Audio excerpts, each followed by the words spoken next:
Isang malakas na sigaw ang bumasag sa katahimikan ng hapon. Agad na napabitaw si Hiraya sa hawak niyang pamnas. Mula sa kinatatayuan niya sa may glass sliding door ng mansyon, tanaw niya ang payapang swimming pool na kumikinang sa ilalim ng sikat ng araw. Ngunit ang kapayapaan na yon ay biglang winasak ng isa pang sigaw. Isang sigaw ng purong takot na nagpatindig sa lahat ng balahibo niya. Tulong! Tulong! Galing iyon sa direksyon ng pool. Hindi na nag-isip pa si Hiraya. Itinapon niya ang basahan at tumakbo palabas. Ang tanging sapin sa paa ay ang kanyang murang tsinelas. Pagdating niya sa gilid ng pool, halos manlumo siya sa kanyang nakita. Ang kambal na anak ng kanyang amo, sina Luna at Sol, ay kapwa na sa tubig. Pilit na iwinawasiwas ng mga ito ang kanilang maliliit na kamay. Pilit na inaangat ang kanilang mga ulo mula sa tubig. Nalulunod sila. Diyos ko, ang mga bata. Isang madilim na alaala, ang mabilis na gumuhit sa kanyang isipan. Isang ilog, isang malakas na agos, isang sigaw na katulad ng narinig niya ngayon. Iwinaksin niya ang alaala. Hindi ito ang oras para matakot. Mabilis niyang sinipa ang kanyang tsinelas. Walang pag-aalinlangan, lumundag siya sa malalim na bahagi ng pool. Malamig ang tubig. Bigla, ngunit hindi niya ito ininda. Ang tanging nakikita niya ay ang dalawang bata na unti-unti nang nanlalambot. Unang inabot ni Hiraya si Sol, ang mas malapit sa kanya. Ipinulupot niya ang braso ng bata sa kanyang leeg at mabilis na lumangoy patungo kay Luna. Kapit lang, Sol. Kapit lang, bulong niya. Kahit na ang sarili niyang dibdib ay kinakapos na sa hangin. Nang maabot niya si Luna, mas mahirap ang sitwasyon. Parehong natataranta ang mga bata, kumakapit sa kanya at pilit siyang hinihila pababa. Naramdaman ni Hiraya ang pagpasok ng tubig sa kanyang ilong at bibig. Nagpumigla siya, gamit ang lahat ng natitirang lakas para itulak ang kanilang tatlo paitaas. Sa wakas, naramdaman niya ang matigas na semento sa ilalim ng kanyang mga paa. Nasa mababaw na bahagi na sila. In coughing fits, she dragged the twins to the edge of the pool, their small bodies trembling violently against hers. Okay lang. Ligtas na kayo. Paulit-ulit niyang sinasabi, mas para sa sarili niya kaysa sa mga bata. Niyakap niya ang mga ito ng mahigpit, nanginginig, dahil sa pinaghalong takot at lamig. Ilang saglit pa, isang anino ang tumabon sa kanila. Dahan-dahang iniangat ni Hiraya ang kanyang basang mukha. Nakatayo sa harap niya si Silakbo Montoya, ang kanyang amo. Matangkad, makisig, at balot sa awtoridad mula ulo hanggang paa. Ang mamahalin niyang business suit ay bahagyang nagusot at ang kanyang buhok ay medyo gulo na para bang nagmamadali siyang tumakbo papunta rito. Ngunit ang mga mata nito ang nakapako sa isip ni Hiraya. Walang emosyon. Malamig. Tinitigan siya nito na para bang isa siyang kakaibang bagay na hindi dapat naroroon. Isang tingin na puno ng pagtatasa, ngunit walang bakas ng pasasalamat. Sir, nanginginig na sabi ni Hiraya. Lalong humigpit ang yakap sa mga bata. Hindi siya pinansin ni Silakbo. Ang mga mata nito ay ibinaling sa nanginginig na kambal. Lumuhod ito para magpantay sa kanila at sa isang iglap, ang malamig na maskara sa mukha nito ay napalitan ng tunay na pag-aalala ng isang ama. Luna, Sol, are you okay? Are you hurt? Malambing na tanong nito, hinahaplos ang basang buhok ng mga anak. Umiling lang ang kambal, humihikbi pa rin at nakakapit kay Hiraya na para bang ito ang kanilang tanging kaligtasan. Yayaglo, manang. Malakas na sigaw ni Silakbo at ang boses nito ay umalingaw-ngaw sa buong paligid. Dalawang unipormadong kasambahay ang nagmamadaling lumabas mula sa mansyon. May dalang makakapal na tuwalya. Kunin niyo ang mga bata. Dalhin sa kanilang kwarto. Painitin niyo sila. Utos ni Silakbo. At ang bawat salita ay matalas. At may bigat. Agad na kumilos ang mga ito, maingat na kinuha ang kambal mula sa mga braso ni Hiraya. Umiyak sina Luna at Sol, ayaw bumitaw, pero sa huli ay napasunod din sila. Sa pag-alis nila, naiwan si Hiraya na nakaluhod sa gilid ng pool, basang-basa, nanginginig, at mag-isa sa harap ng kanyang amo. Tumayo si Silakbo sa kanyang buong taas. Muli, ang anino nito ay bumalot sa kanya. Tinitigan siya nito mula ulo hanggang paa. Naramdaman ni Hiraya ang bawat patak ng tubig na tumutulo mula sa kanyang buhok at damit. Bawat panginginig ng kanyang katawan. Yumuko siya, hindi kayang salubungin ang tingin nito. Handa na siya sa anumang sigaw o galit. Siguro ay papagalitan siya dahil hinawakan niya ang mga bata. Siguro ay sisisihin siya sa nangyari. Ngunit katahimikan lang ang kanyang narinig. Isang katahimikan na mas nakakabingi kaysa sa anumang sigaw. Pagkaraan ng tila walang katapusang sandali, nagsalita ito. Sumunod ka sa opisina ko. Ang boses niya ay walang init, walang lamig. Simple lang, isang utos. Pagkatapos ay tumalikod na ito at nagsimulang maglakad pabalik sa mansyon. Hindi man lang lumingon para tingnan kung sumusunod siya. Naiwan si Hiraya sa gilid ng pool. Ramdam ang lamig na unti-unting gumagapang sa kanyang mga buto. Ngunit ang totoong nanunuot na lamig ay nanggagaling sa takot na bumalot sa kanyang puso. Nasa loob ng kanyang malamig at malawak na opisina, paulit-ulit na pinanood ni Silakbo Montoya ang video sa kanyang malaking computer screen. CCTV footage, malinaw, walang daya. Nandoon ang eksena, ang biglaang pagkahulog ng kanyang mga anak sa pool. At nandoon din si Hiraya. Walang isang segundong pag-aalinlangan, walang pag-aatubili. Tumakbo ito, sinipa ang tsinelas, at lumundag. Pinindot ni Silakbo ang pause button. Ang imahe sa screen ay si Hiraya. Ang muka ay puno ng determinasyon. Ang mga braso ay nakaunat para abutin si Luna. Hindi ito ang muka ng isang katulong. Ito ang muka ng isang tagapagligtas. Isang mainit na damdamin ng hiya ang biglang kumalat sa kanyang dibdib. Naalala niya ang sarili niyang reaksyon kanina. Ang lamig sa kanyang boses. Ang kawalan ng pasasalamat. Tiningnan niya si Hiraya na parang isang gamit sa bahay na bigla na lang gumalaw at gumawa ng isang bagay na hindi inaasahan.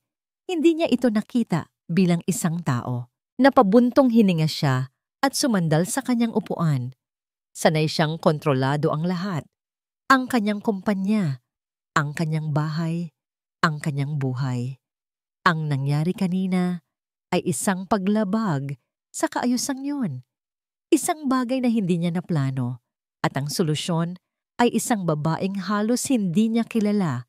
Pinindot niya ang intercom sa kanyang mesa. Papasukin mo si Hiraya Dalisay. Utos niya sa kanyang sekretarya. Ilang sandali pa, isang mahinang katok ang narinig niya sa pinto. Pasok! Pumasok si Hiraya. Nakasuot na ito ng tuyong uniforme, ngunit bahagyang basa pa rin ang dulo ng kanyang mahabang buhok. Nakayuko ito. Ang mga kamay ay magkadaop sa kanyang harapan. Mukha siyang maliit at nawawala sa kalakihan ng kanyang opisina.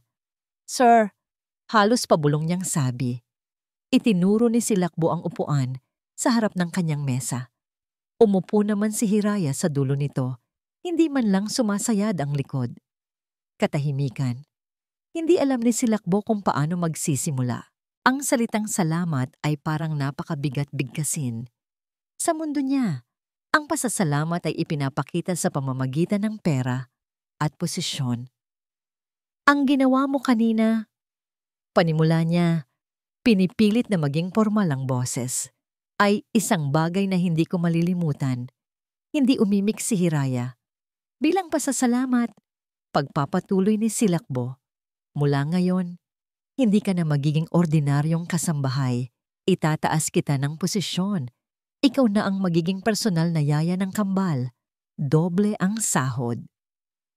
Inangat ni Hiraya ang kanyang mukha at sa unang pagkakataon, Nakita ni Silakbo ang gulat sa mga mata nito. "Sir, hindi po kailangan," mabilis niyang sabi. "Okay na po ako sa trabaho ko. At hindi ko po ginawa yon para sa pera, sir." Napakunot ang noo ni Silakbo. "Anong ibig mong sabihin?" "Ginawa ko po yon dahil mahal ko po ang mga anak ninyo," sabi ni Hiraya.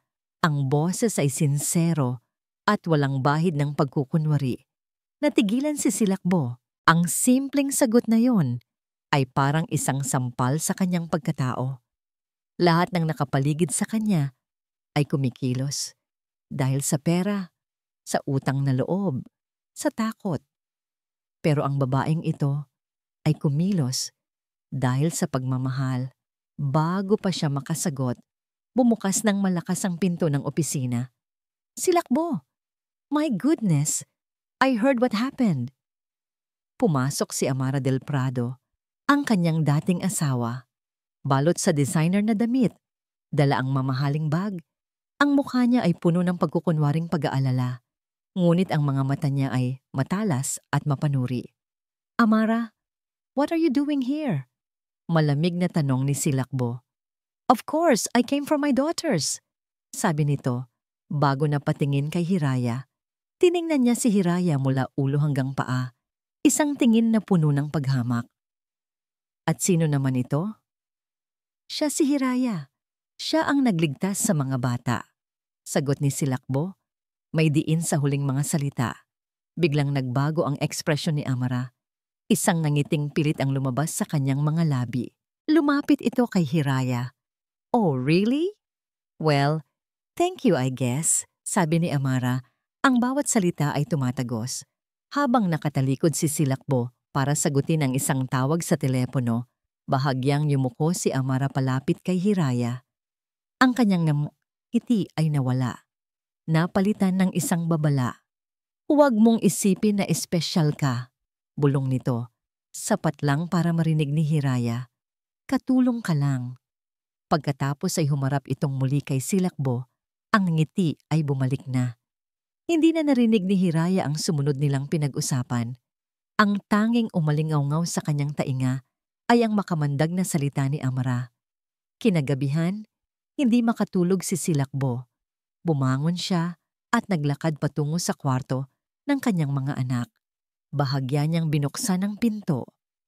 Ang ilaw mula sa hallway ay nagbigay liwanag sa isang payapang eksena. Ang kambal ay mahimbing na natutulog sa kanilang mga kama. At sa isang maliit na upuan sa pagitan nila, nakaupo si Hiraya, bahagyang nakasandal ang ulo sa pader, natutulog ngunit alerto pa rin. Narinig niya ang isang mahinang tunog. Isang himig. Kahit sa pagtulog, parang naghehele pa rin si Hiraya.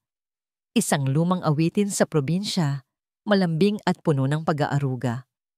Pinanood niya ang eksena. Sa loob ng maraming buwan, mula nang umalis si Amara, ngayon lang niya ulit nakita ang kanyang mga anak na natutulog ng ganito kapayapa. Walang takot, walang bangungot. At sa gitna ng lahat, ang babaeng tinawag ng dati niyang asawa, nakatulong lang. Isinara ni Silakbo ang pinto ng dahan-dahan. Habang naglalakad siya pabalik sa kanyang kwarto, naramdaman niya ang isang bagay na matagal nang hindi niya naramdaman. Isang bagay na hindi niya maintindihan. Isang bagay na parang kumatok sa matigas na pader na nakapalibot sa kanyang puso. Lumipas ang ilang linggo at naging iba ang lahat. Para kay Hiraya, ang mansyon ay hindi na lang isang lugar ng trabaho. Ito na ang mundo ng mga batang pinakamamahal niya. Ang bawat umaga ay nagsisimula sa maliliit na tawa ni Luna at Sol, at ang bawat gabi ay nagtatapos sa kanilang mahimbing na pagtulog. Ang pagiging yaya nila ay hindi isang tungkulin. Ito ay isang biyayang ipinagpapasalamat niya. Pati ang amo niyang si Silakbo Montoya ay unti-unti na ring nagbabago sa kanyang paningin. Isang umaga, habang pinapakain niya ng almusal ang kambal sa kanilang high chairs, biglang lumitaw si Silakbo sa dining area. Karaniwan, sa opisina ito kumakain o kaya ay maagang umaalis. Ngunit ngayon, Umupo ito sa tabi nila. "Good morning, sir," bati ni Hiraya. Bahagyang nagulat at napayuko. "Good morning," sagot nito, ang mga mata ay nasa kambal. "Kumusta ang mga prinsesa ng daddy?" "Dad, Yaya Hiraya read us a story last night about a brave firefly," masayang sabi ni Sol. Ngumiti si Silakbo. Isang ngiti na bihirang makita ni Hiraya. Isang nangiting umaabot sa mga mata nito. Tumingin ito sa kanya. "Salamat," simpleng sabi nito.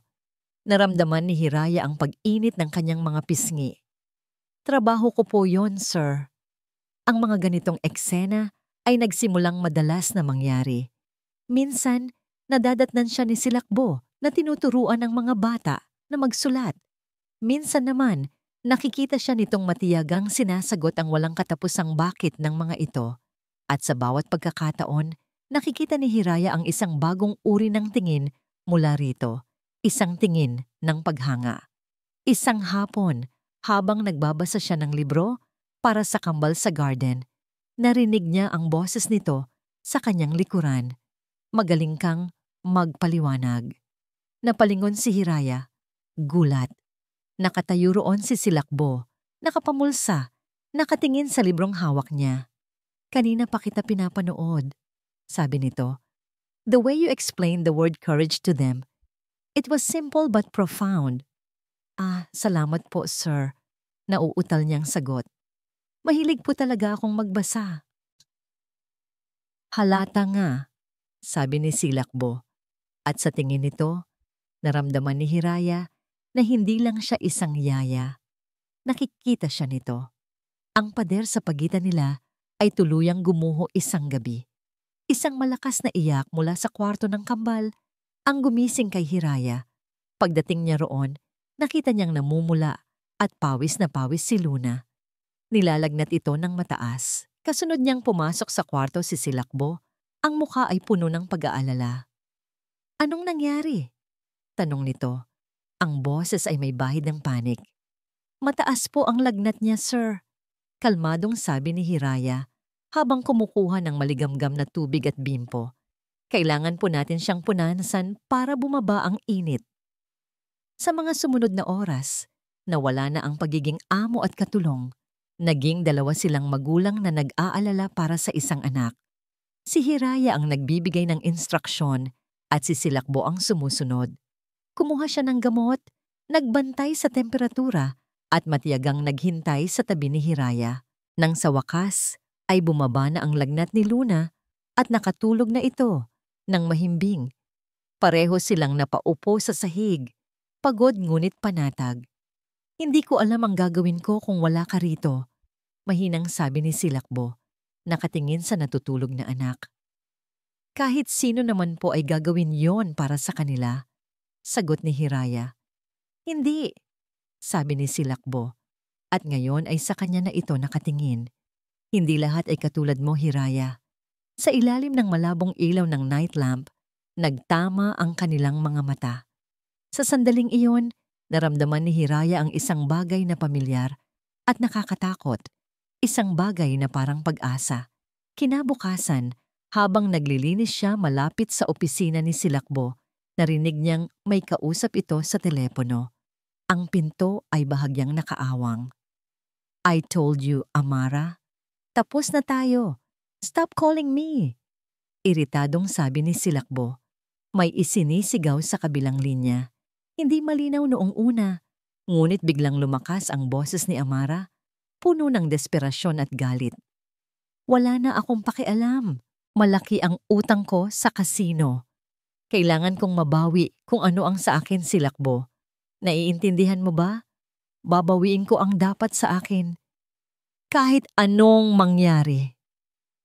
Biglang isinara ni Silakbo ang pinto ng malakas.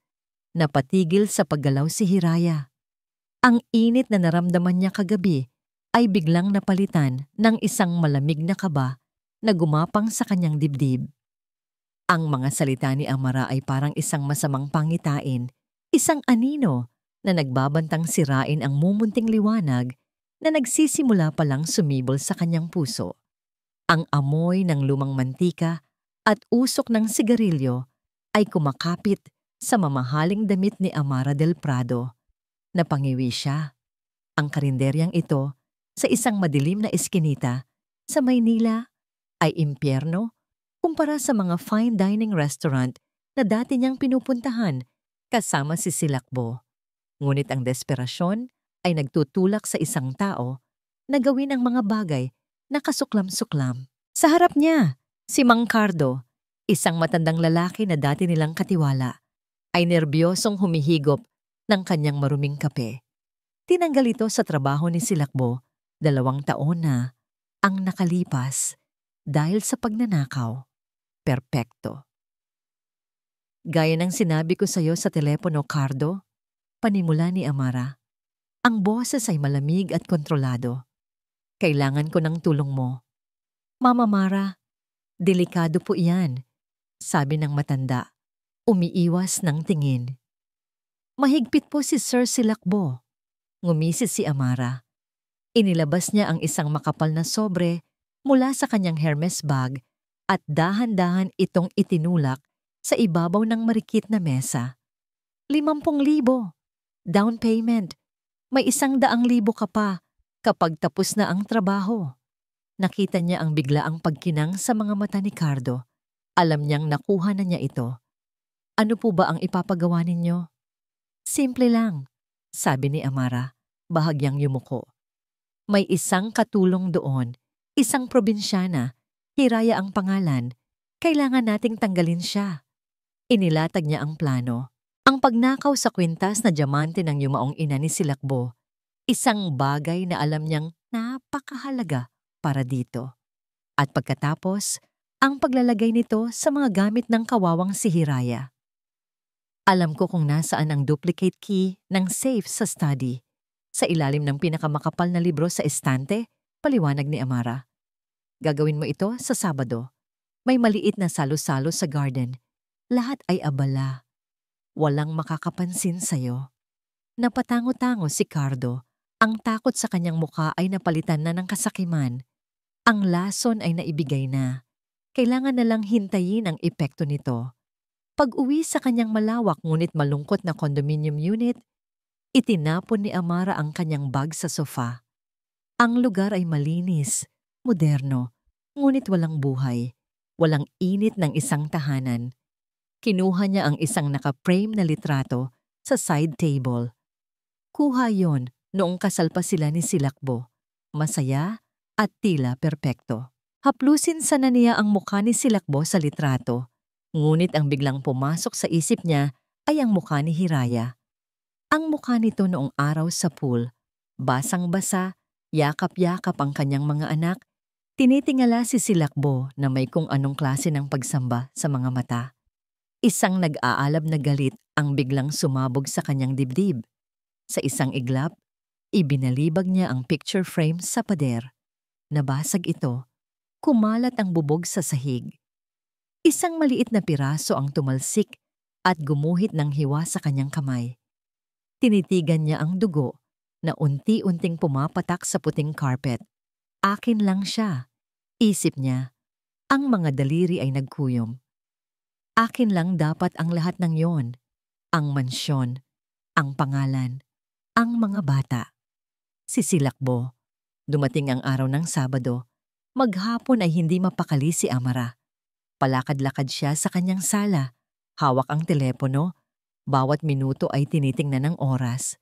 Ang bawat tunog ay nagpapakaba sa kanya. Ang paghihintay ay isang uri ng torture. Nang sa wakas ay dumilim na sa labas, halos sumuko na siya. Marahil ay naduwag si Cardo. Marahil ay nahuli ito. Ngunit bigla, nag-vibrate ang kanyang cellphone. Isang text message mula sa isang numerong hindi rehistrado. Nanginginig ang mga kamay na binuksan niya ito. 2 salita lang ang laman. Tapos na. Napabuntong hininga si Amara. Isang hininga ng tagumpay. Nawala ang lahat ng kaba at napalitan ng isang malamig at nakakakilabot na kapayapaan. Tumingin siya sa salamin. Inayos niya ang kanyang buhok. Pinunasan ng isang butil ng pawis sa kanyang noo.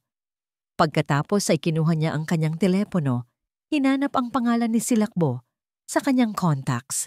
Isang dahan-dahan at masamang ngiti ang gumuhit sa kanyang mga labi habang pinipindot niya ang call button.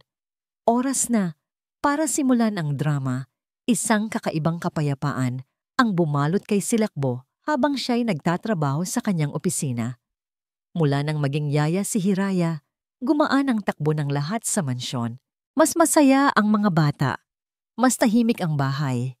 At siya, sa hindi maipaliwanag na dahilan, ay hindi nagaanong iritado. May bahagi sa kanya na nagsisimulang masanay sa presensya ng babae.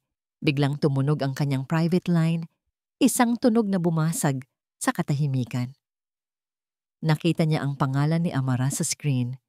Napabuntong hininga siya bago sagutin. Amara, ano na naman? Walang gana niyang sabi. Silakbo?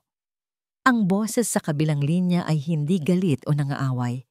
Ito ay puno ng pag-aalala at tila nagpipigil ng yak. Silakbo, yung kwintas ni Mommy, yung diamond necklace niya, nawawala. Agad na napaupo ng tuwid si Silakbo. Anong sinasabi mo? Paanong nawawala? Nasa loob yan ng safe. Kaya nga, dinalaw ko ang mga bata kanina at naisip kong tingnan lang. Pagbukas ko ng safe, wala na roon. Humihikbing sabi ni Amara. Silakbo, yun na lang ang alaala ko sa kanya. Napakunot ang noo ni Silakbo. Tanging siya, si Amara. At ang yumaong ina niya ang nakakaalam ng kombinasyon ng safe na yun. Silakbo, ayokong magbintang pero nag-atubiling sabi ni Amara. May iba pa bang pumasok sa study mo nitong mga nakaraang araw? Maliban sa bagong yaya? Isang malamig na kaba ang biglang gumapang sa puso ni Silakbo. Si Hiraya, hindi imposible, sabi ng isang bahagi ng isip niya. Ngunit ang isa pang bahagi, ang bahaging sanay sa pagdududa at pagtingin sa mga tao, base sa kanilang estado sa buhay, ay nagsimulang mag-isip.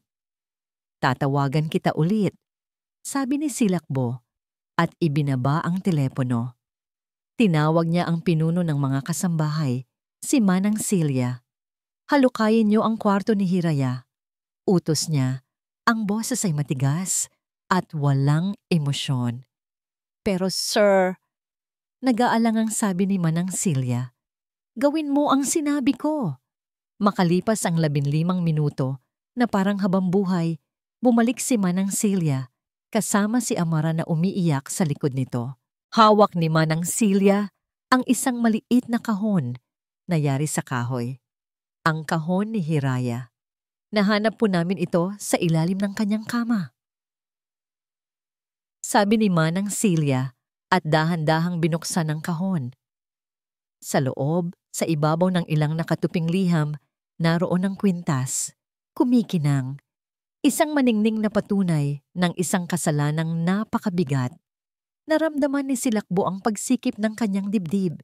Isang matinding galit na may halong pagkadismaya ang bumalot sa kanya. Ang lahat ng paghanga, ang lahat ng respeto na nagsimulang tumubo sa puso niya para kay Hiraya ay biglang naging abo. Sinungaling, isip niya, katulad lang din siya ng lahat. Patawagin mo siya rito. Ngayon din, pumasok si Hiraya sa opisina. Ang mukha ay puno ng pagtataka. Ngunit nang makita niya ang galit sa mukha ni Silakbo, ang umiiyak na si Amara, at ang kahon niyang nakabukas sa mesa, napalitan ito ng pagkalito at takot. Hindi nagsalita si Silakbo. Kinuha niya ang kwintas mula sa kahon at idinuyan-duyan ito sa kanyang daliri. Ang mga diamante ay sumasayaw sa ilaw. Bawat kislap ay isang tuligsa. Maipapaliwanag mo ba ito? Tanong niya. Ang boses ay mabiba. Mababa at puno ng panganib. Nanlaki ang mga mata ni Hiraya.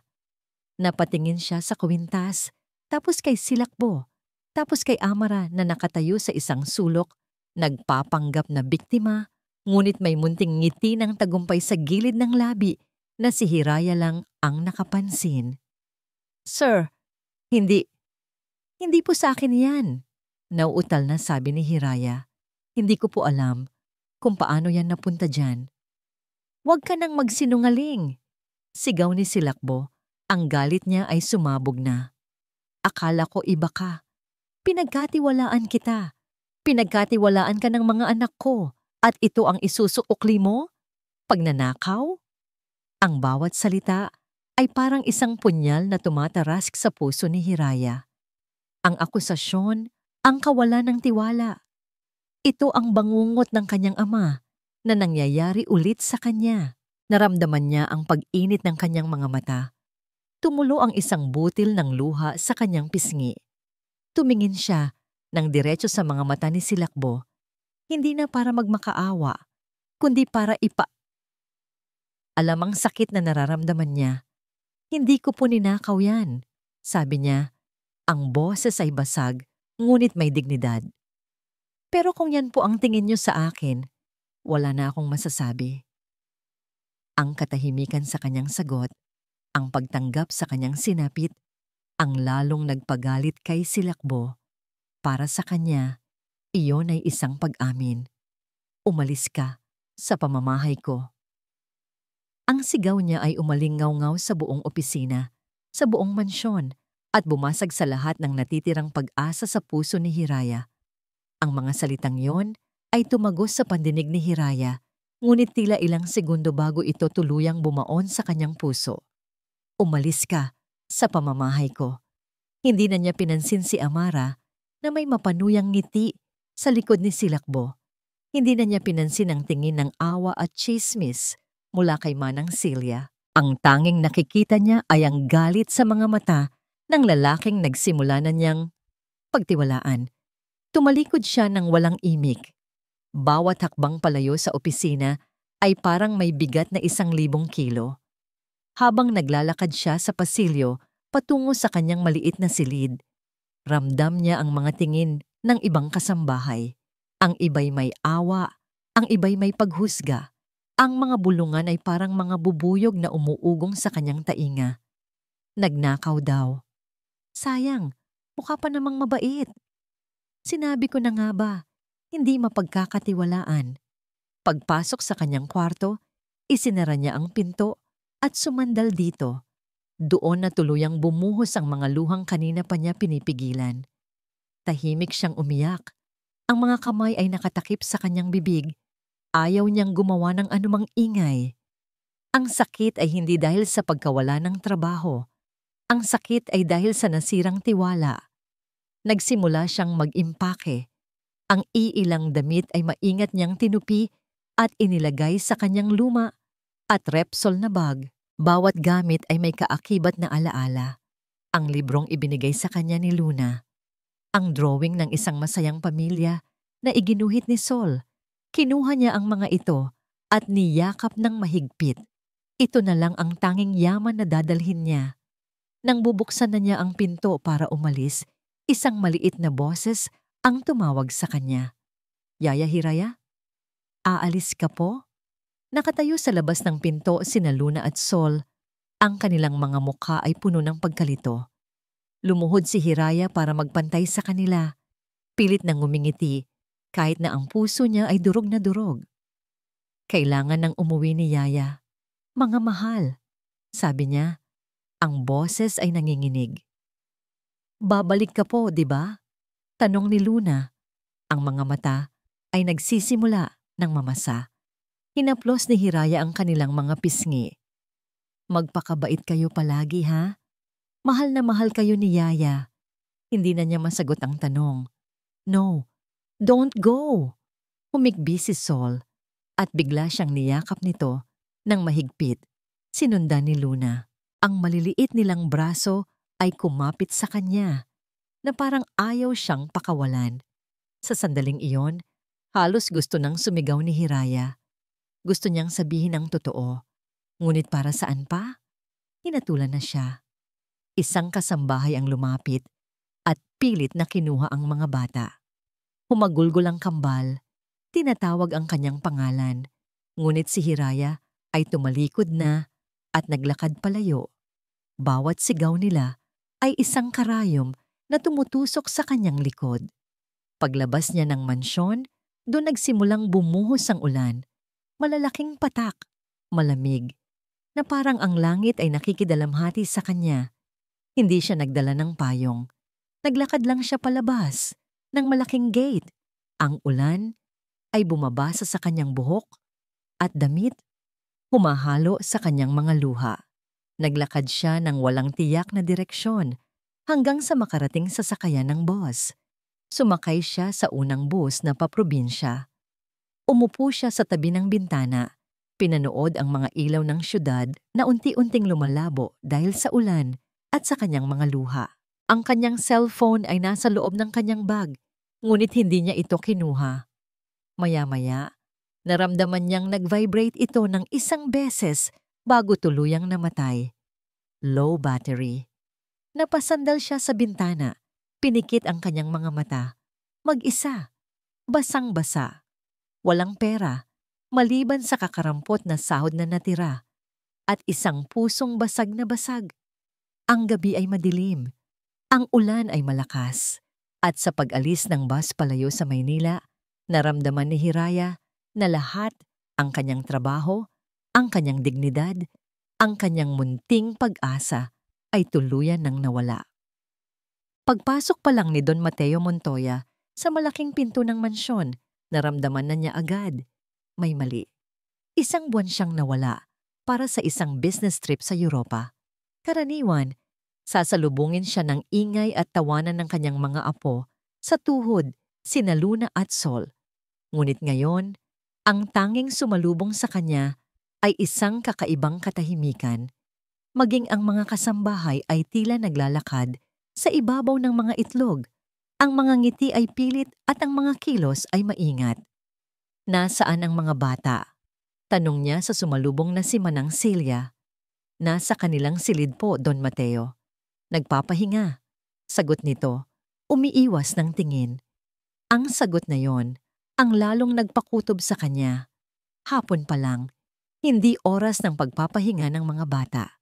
Dumiretso siya sa opisina ng kanyang apo, si Silakbo. Nakita niya itong nakaupo sa kanyang mesa, nakatingin sa kawalan. May isang baso ng alak sa tabi. Mukha itong mas matanda ng 10 taon. Apo, tawag ni Mateo. Ang boses ay kalmado ngunit may bigat. Nag-angat ng tingin si Silakbo. Lolo, welcome back. Anong nangyari dito habang wala ako? Diretso niyang tanong. Bakit parang may patay sa pamamahay na ito? Bumuntong hininga si Silakbo at ikinuwento ang lahat. Ang tungkol sa pagkawala ng kwintas, ang paghahanap sa gamit ni Hiraya, ang pagpapaalis dito. Habang nagsasalita si Silakbo, si Mateo ay tahimik na nakikinig. Pinagtagpi-tagpi ang mga pangyayari sa kanyang isip. Parang isang damit na may maling tahi. Hindi magkatugma. Kilala niya si Amara. Alam niya ang kakayahan nitong magmanipula. At mula sa mga kwento ng mga kasambahay, bago siya umalis, ang Hiraya na yon ay malayo sa pagiging isang magnanakaw. Kaya tinanggal mo siya. Ganoon na lang. Tanong ni Mateo nang matapos magkwento si Silakbo. Lolo, the evidence was clear. Nahuli sa gamit niya. Depensa ni Silakbo. Binigyan mo ba siya ng pagkakataong magpaliwanag? Hindi nakasagot si Silakbo.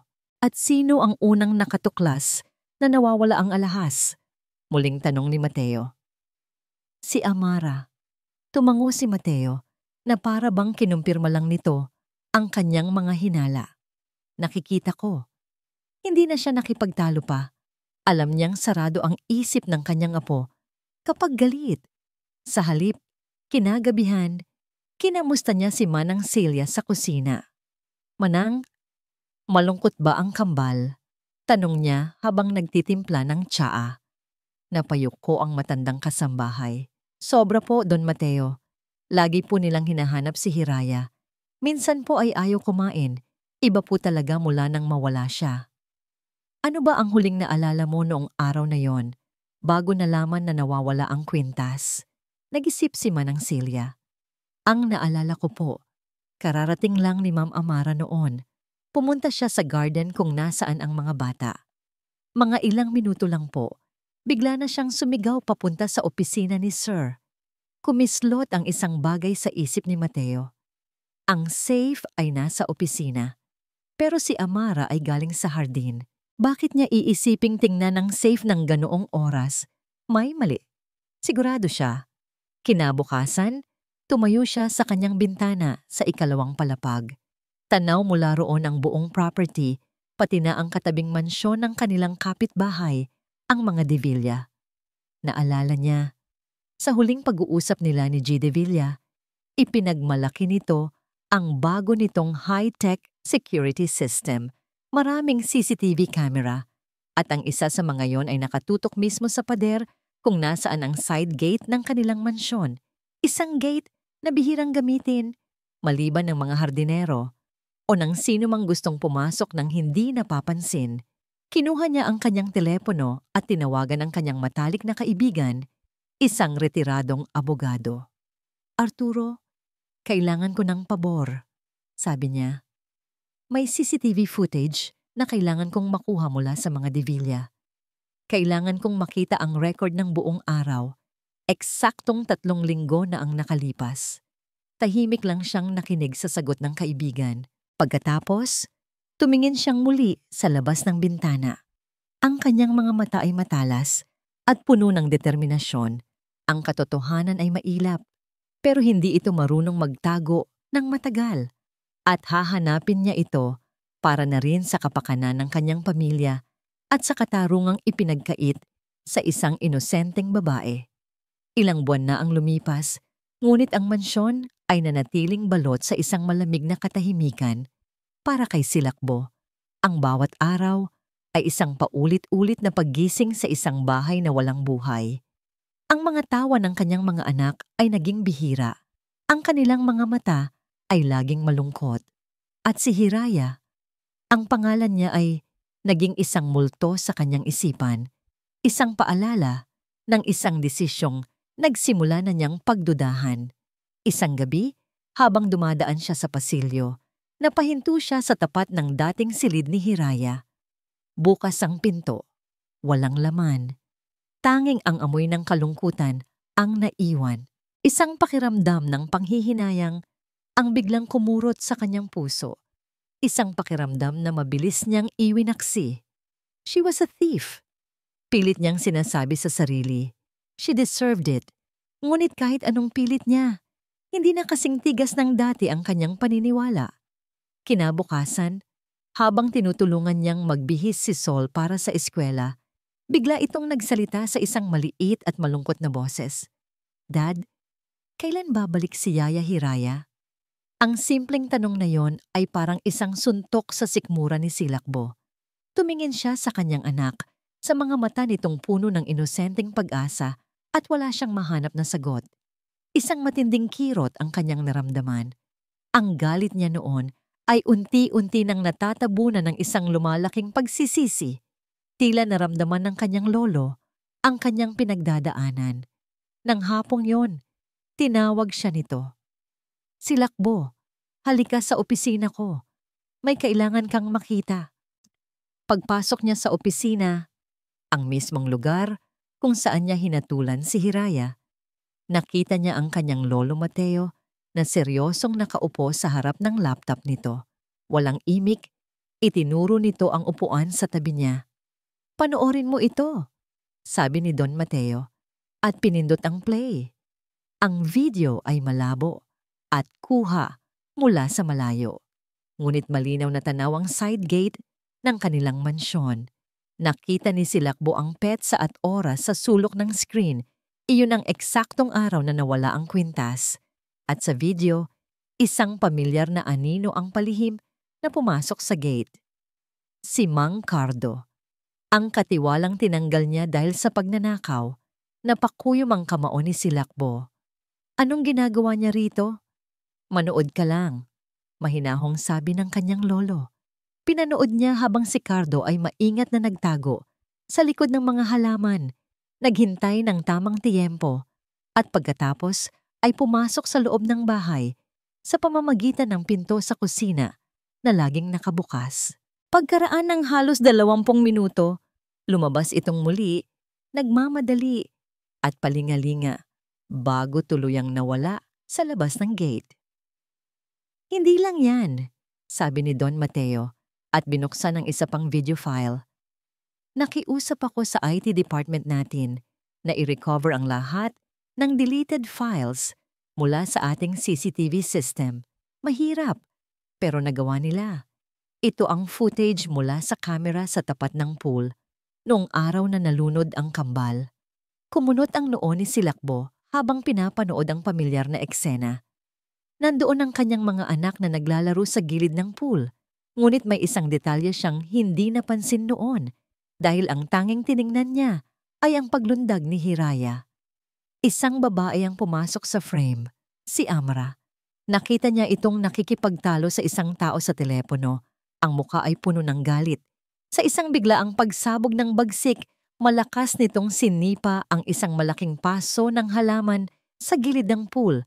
Ang malakas na tunog ng nabasag na paso ang gumulat sa kambal. Dahil sa pagkabigla, nawalan sila ng balanse at sabay na nahulog sa tubig. Ngunit ang sumunod na eksena ang nagpatigil sa paghinga ni Silakbo. Si Amra, nakatayo lang ito, nakatitig sa dalawang bata na nagkakawag-kawag sa tubig.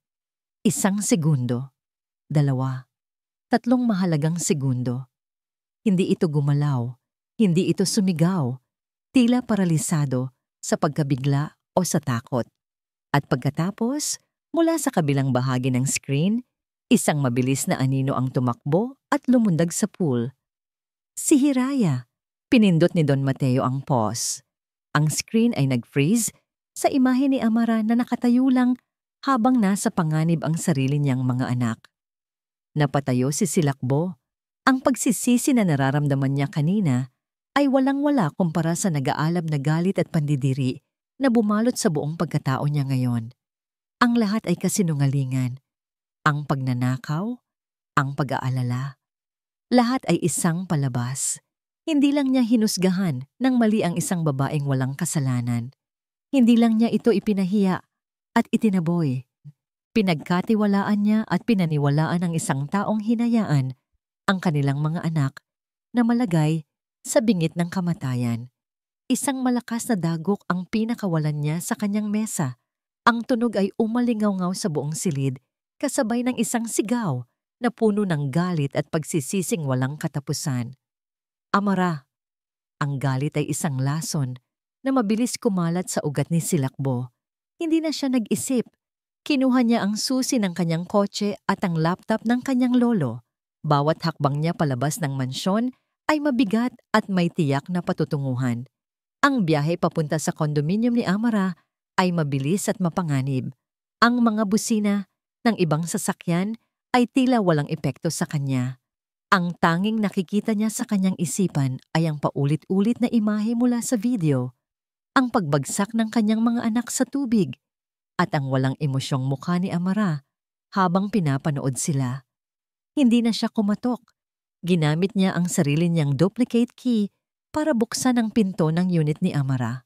Naabutan niya itong nakaupo sa sofa, nagbabasa ng isang fashion magazine, may isang baso ng wine sa tabi. Nag-angat ito ng tingin, nagulat. Silakbo. What a surprise. Hindi ka man lang Hindi na nito natapos ang sasabihin.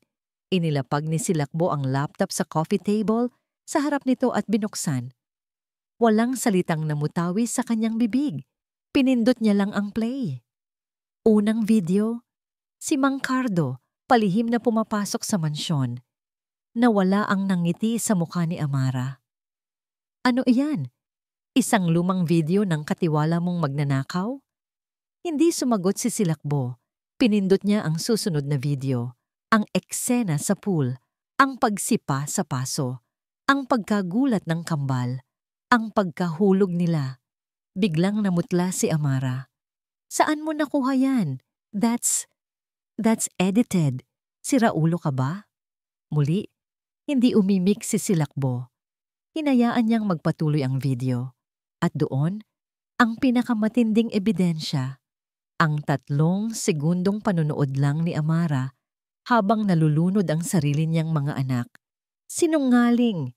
Sigaw ni Amara, napatayo. Hindi yan totoo. Mahal ko ang mga anak ko. Doon na nagsalita si Silakbo. Ang boses niya ay hindi malakas, ngunit ito ay puno ng yelo. Bawat salita ay parang isang matulis na bubog. Ang pag-frame mo kay Hiraya, kaya kong intindihin. Gawa yan ng selos at inggit. Simula niya. Ang pagnakaw mo sa kwintas, kaya kong intindihin. Gawa yan ng desperasyon dahil sa mga utang mo. Pero ito, itinuro niya ang nakapause na imahe sa screen. Ito, hindi ko maintindihan. Ang panoorin mo lang ang mga anak mong malunod. Anong klaseng ina ka, Amara? Doon na tuluyang bumigay ang lahat ng depensa ni Amara. Para siyang isang lobo na biglang tinusok at nawalan ng hangin. Napaluhod siya sa sahig, humahagulgol. Hindi ko sinasadya. Sigaw niya sa gitna ng kanyang pag-iyak. Nagulat ako. Natakot. Hindi ko alam ang gagawin ko. Silakbo? Maniwala ka sa akin. At si Hiraya? Tanong ni Silakbo. Ang boses ay nanatiling malamig. Bakit kailangan mo siyang idiin? Bakit siya? Dahil kinamumuhian ko siya. Umamin si Amara. Kinamumuhian ko siya dahil nakita niya ako. Nakita niya ang kahinaan ko. At kinamumuhian ko siya dahil nakita ko kung paano ka tumingin sa kanya. Isang tingin na hindi mo kailanman ibinigay sa akin, kahit noong tayo pa. Ang lahat ng kasinungalingan ay nabakbak na. Ang natira ay ang hubad na katotohanan, isang babaeng puno ng inggit, desperasyon at takot. Patawarin mo ako, Silakbo. Pagmamakaawa nito, gumagapang palapit sa kanya, pilit na inaabot ang kanyang pantalon. Please, gagawin ko ang lahat. Huwag mo lang akong isumbong para sa mga bata. Ngunit ang pagbanggit sa mga bata ang lalong nagpatigas sa puso ni Silakbo. Huli na ang lahat para dyan, Amara, sabi niya. At kinuha ang kanyang cellphone. Sa isang pindot, tumawag siya. Hello? Attorney? Ituloy mo na ang kaso. Yes, the evidence is solid. Estafa at child endangerment. Nanlaki ang mga mata ni Amara, puno ng takot. Umiling-iling ito. Hindi makapaniwala. Pagkaraan ng halos 1 oras, dumating ang mga pulis. Tahimik na pinanood ni Silakbo habang pinupusasan nila ang dati niyang asawa. Si Amara ay hindi na nagsisigaw. Tanging ang hikbi na lang at ang mga salitang patawad ang paulit-ulit na lumalabas sa kanyang bibig. Nang mailabas na si Amara, naiwan si Silakbo sa condominium unit.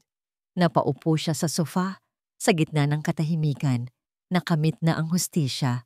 Ang masama ay naparusahan, ngunit walang tagumpay na naramdaman si Silakbo. Tanging isang malawak at mabigat na pakiramdam ng pagkakasala. Isang tao lang ang nasa isip niya. Isang muka, isang pangalan, Hiraya.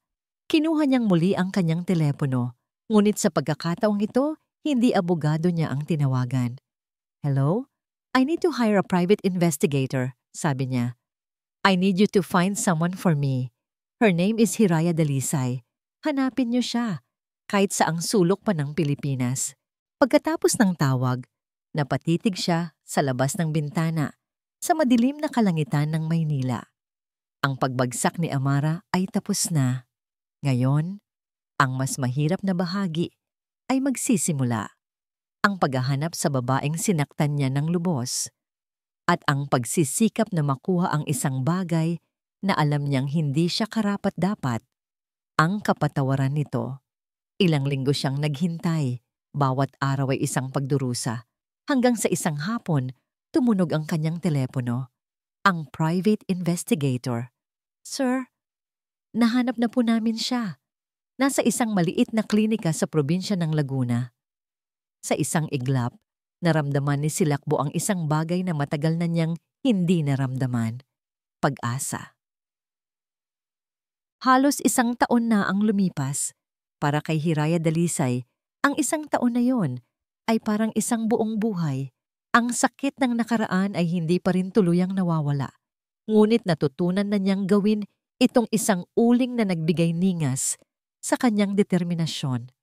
Ang kakarampot na ipon niya ay isinugal niya sa isang 6 na buwang nursing aid course. Nag-aral siya sa umaga at nagtrabaho bilang tagahugas ng pinggan sa isang karinderya sa gabi. May mga araw na halos gusto na niyang sumuko sa pagod at gutom. Ngunit sa tuwing napipikit niya ang kanyang mga mata, ang nakikita niya ay ang mga mukha ni na Luna at Sol. Ang alaala nila, ang nagiging lakas niya para bumangon kinabukasan. Ngayon, isa na siyang nursing aide sa isang maliit na community clinic sa isang bayan sa Laguna. Ang kanyang uniforme ay simple lang, puting-puti. Ngunit para sa kanya, ito ay isang baluti. Isang simbolo na siya ay nakatayo sa sarili niyang mga paa. Hiraya, pakitulungan mo naman si Lola Trining dito. Tawag ni Dr. Santos, ang matandang doktor na nagpapatakbo ng klinika. Agad siyang lumapit sa isang matandang pasyente na nahihirapang huminga. Okay lang po, ala. Dahan-dahan lang po ang paghinga, sabi niya sa isang malumanay na boses habang maingat na inaayos ang oxygen mask nito. Ang kanyang mga kamay ay mabilis at sanay. Ang kanyang nangiti ay nagbibigay ng kapanatagan. Nakita niya ang pasasalamat sa mga mata ng matanda. Sa mga sandaling ito, nararamdaman niya ang tunay na halaga ng kanyang buhay. Hindi na siya si Hiraya na yaya, si Hiraya na katulong. Siya si Hiraya, isang tagapag-alaga. Salamat, Hija. Napakabuti mo, sabi ni Dr. Santos nang makalabas sila sa silid ng pasyente. Ang swerte ng klinika at dumating ka rito. Ngumiti si Hiraya. Salamat po, Doc. Mas maswerte po ako at tinanggap niyo ako. Ang buhay niya ay simple na ngayon. Tahimik, payapa, malayo sa gulo at sakit ng Maynila. Ang mansyon ng mga Montoya ay isang kabanata na pilit na niyang isinasara kahit na minsan, sa gitna ng gabi, ang alaala ng 2 bata at ng isang pares ng galit na mga mata ay bumabalik pa rin para dalawin siya.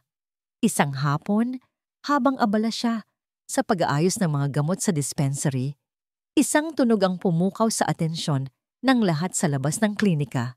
Ang tunog ng isang mamahaling sasakyan na humihinto sa kanilang baku-bakong kalsada. Bihira lang ang ganito sa kanilang lugar. Dahil sa kuryosidad, sumilip siya sa bintana. Isang itim na Mercedes-Benz, makintab at mukhang hindi nababagay sa simpleng paligid. Bumukas ang pinto sa driver's side at mula roon, isang pamilyar na anino ang lumabas. Napatigil sa paghinga si Hiraya. Ang mga bote ng gamot na hawak niya ay halos mabitawan niya. Mas payat ito ngayon. Ang dating aroganteng tindig ay napalitan ng isang bagay na mas mabigat. Tila may pasan-pasan na hindi nakikita. Ang mamahalin nitong suit ay gusot, na para bang galing ito sa isang napakahabang biyahe. Nag-angat ito ng tingin at ang mga mata nila, sa unang pagkakataon, sa loob ng 1 taon, ay muling nagtama. Si Silakbo Montoya. Nakita ni Hiraya ang gulat sa mga mata nito. Tila hindi ito makapaniwala na sa wakas ay natagpuan na siya. Para kay Hiraya, ang gulat ay nahaluan ng takot, ng sakit at ng lahat ng emosyon na matagal na niyang ibinaon sa limot. Dahan-dahang naglakad si Silakbo palapit sa pinto ng klinika. Bawat hakbang nito ay tila isang malakas na kabog sa dibdib ni Hiraya. Tumigil ito sa may pintuan, hindi pumapasok, na para bang humihingi ng permiso. Ang lahat ng tao sa klinika ay napahinto. Nakatingin sa kanila, nagtataka kung sino ang estranghero at bakit tila ang buong mundo ay huminto para sa kanilang dalawa. Hiraya. Ang pagbigkas nito sa kanyang pangalan ay hindi na isang utos. Ito ay isang pakiusap, puno ng pagsisisi na umalingaw-ngaw sa buong klinika. Pwede ba tayong mag-usap? Tinitigan siya ni Hiraya. Ang lalaking nagwasak ng kanyang mundo ay nasa harapan niya ngayon, mukhang wasak din. Naramdaman niya ang panginginig ng kanyang mga kamay. Ngunit hindi na siya ang dating Hiraya na yumuyuko lang. Huminga siya ng malalim, pinatatag ang kanyang sarili, at sa harap ng lahat ng nakatingin, dahan-dahan siyang tumango. Dinala ni Hiraya si Silakbo sa likod ng klinika, kung saan may isang maliit na hardin at isang lumang bangkong kahoy sa ilalim ng isang puno ng mangga. Dito sila umupo. May 1 metrong pagitan sa kanila, isang espasyong puno ng mga salitang hindi masabi. Bago ako magsalita, panimula ni Silakbo, ang boses ay mahina at puno ng pag-iingat. Gusto kong malaman mo na wala ako ritong inaasahan, walang karapatan. Nandito lang ako para sabihin ang totoo. At nagsimula siyang magkwento. Ikinuwento niya ang lahat. Ang pag-iimbestiga ng kanyang lolo, ang mga video, ang pakikipagkuntsaba ni Amara kay Mang Cardo, ang tunay na nangyari sa araw ng insidente sa pool, ang mga kasinungalingan, ang mga utang, ang selos ni Amara. Ikinuwento niya ito nang walang pagtatakip at sa bawat salita, inamin niya ang sarili niyang pagkakamali, ang kanyang pagiging arogante, ang kanyang mabilis na paghusga, ang kanyang pagiging bulag sa katotohanan. Nahatulan na siya, Hiraya. Nakakulong na siya. Pagtatapos niya, pero hindi yun ang dahilan kung bakit ako nandito. Nandito ako dahil kailangan mong malaman na wala kang kasalanan. At ako ang may kasalanan sa lahat. Habang nakikinig, si Hiraya ay walang imik. Ang bawat revelasyon ay parang isang alon na humahampas sa pader na itinayo niya sa paligid ng kanyang puso. Hindi niya alam kung ano ang mararamdaman. May bahagi sa kanya na nakakaramdam ng vindication, ngunit mas malaki ang bahagi na nakakaramdam ng matinding lungkot para sa lahat ng nasayang. Salamat sa pagsasabi ng totoo, sabi ni Hiraya nang sa wakas ay makapagsalita siya. Ang boses niya ay kalmado, ngunit walang init. Pero hindi niyan mababago ang nangyari na. Alam ko, mabilis na sagot ni Silakbo. Isang bakas ng sakit ang gumuhit sa kanyang mukha. Alam ko, at hindi ako humihingi ng tawad para lang mapatawad. Gusto kong malaman mo. Pagkatapos ng araw na yon, hindi na umalis si Silakbo sa bayan nila. Nag-check-in ito sa nag-iisang maliit na inn sa lugar. At nagsimula siyang manligaw, hindi kay Hiraya, kundi sa kapatawaran. Hindi siya nagpadala ng mga bulaklak o tsokolate. Alam niyang walang silbi ang mga iyon. Isang araw, dumating sa klinika ang isang delivery ng mga bagong hospital bed at isang modernong EKG machine. Nagulat si Dr. Santos, isang anonymous donor daw ang nagbigay. Ngunit nang makita ni Hiraya si Silakbo na nagbubuhat ng mga kahon kasama ang mga delivery men, alam na niya kung sino. Hindi niya ito kinompronta. Hinayaan lang niya. Kinabukasan, nakita niya ito sa labas ng klinika kasama ang ilang karpintero. Sila ay nagkukumpuni ng bubong na matagal nang may butas. Si Silakbo, ang bilyonaryong CEO, ay pawis na pawis sa ilalim ng sikat ng araw. Nag-aabot ng mga pako at martilyo. Hindi pa rin siya kinakausap nito tungkol sa kanila. Ipinapakita lang nito sa gawa. Isang gabi, tumawag ito sa telepono ng klinika. Nang sagutin ni Hiraya, hindi boses ni Silakbo ang narinig niya. Yaya, Hiraya? 2 maliliit na boses, sina Luna at Sol. Napaupo si Hiraya. Luna, Sol, mga mahal. Nabasag ang kanyang boses. We miss you, Yaya. When are you coming home? Nasa background narinig niya ang boses ni Silakbo. Mga anak, hayaan niyo lang si Yaya na magsalita. Kamustahin niyo siya. Naka-video call pala sila. Sa maliit na screen ng telepono, nakita niya ang mukha ng kambal. Mas malalaki na ngayon, ngunit ang mga mata ay puno pa rin ng parehong pagmamahal. At sa likod nila, si Silakbo. Nakatingin sa kanya. Ang mukha ay puno ng lungkot at pag-asa. Nag-usap sila ng kambal ng matagal. Nagkwentuhan, nagtawanan, at sa buong oras na yon, naramdaman ni Hiraya ang unti-unting paglambot ng kanyang puso. Pagkatapos ng tawag, lumabas siya ng klinika para magpahangin. Nakita niya si Silakbo, nakatayo sa di kalayuan, naghihintay. Nilapitan niya ito. "Salamat," sabi ni Hiraya.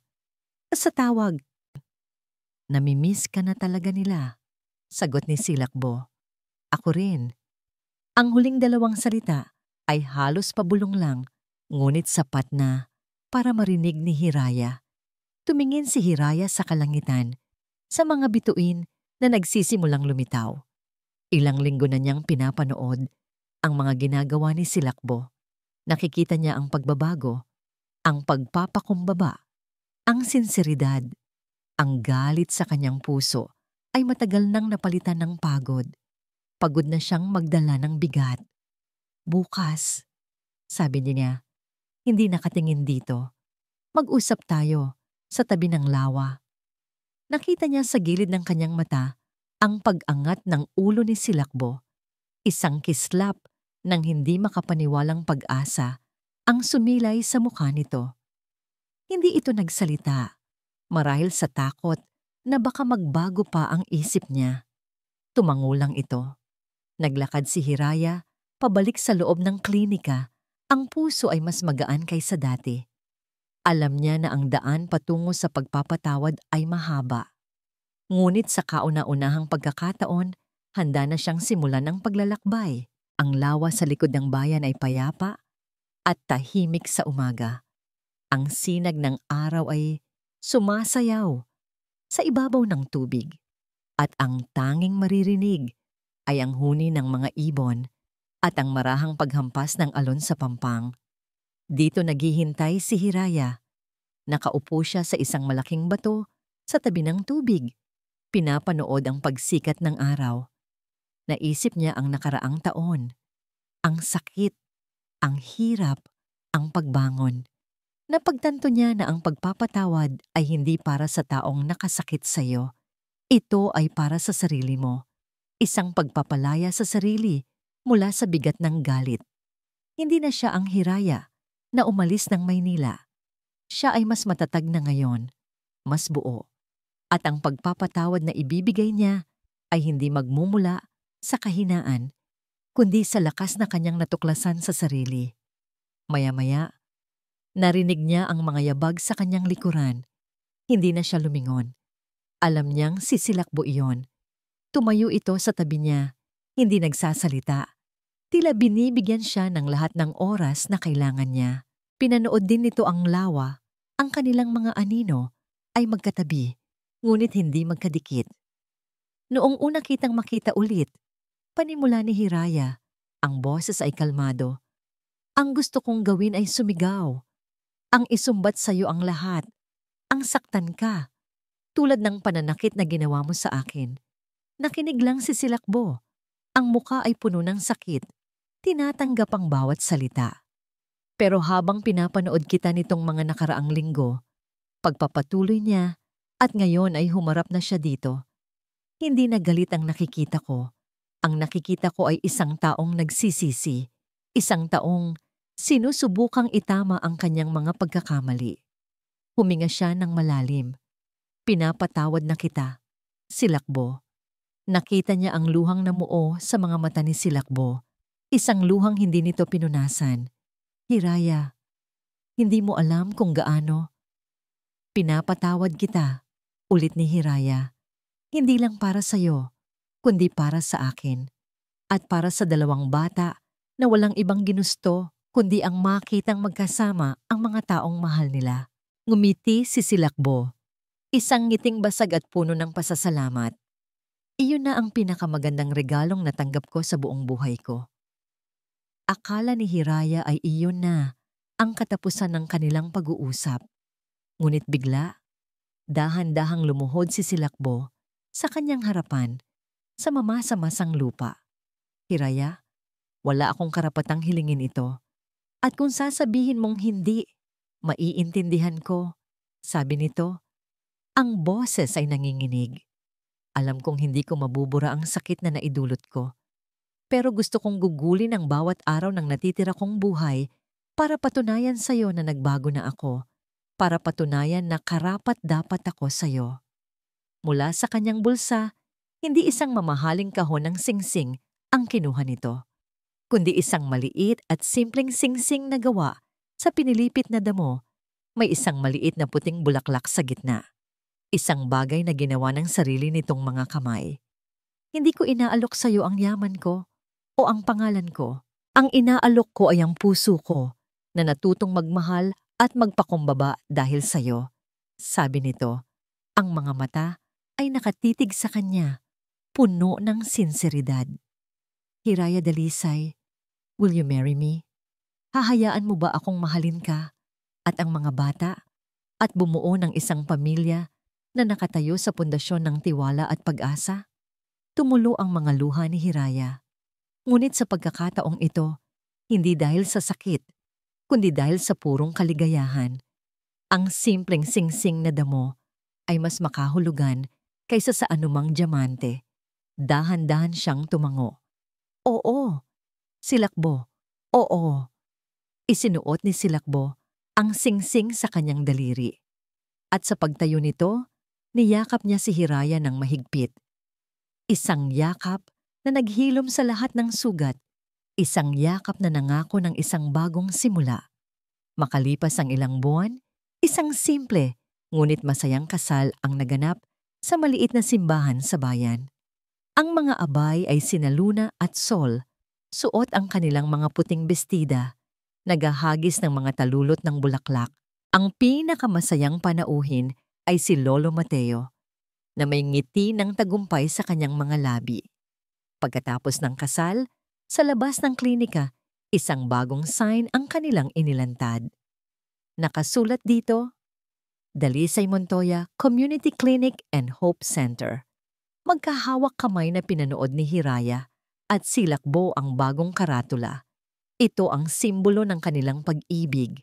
Isang pag-ibig na sinubok ng paghusga, winasak ng kasinungalingan, ngunit muling nabuo at pinatatag ng pagpapatawad at pag-asa.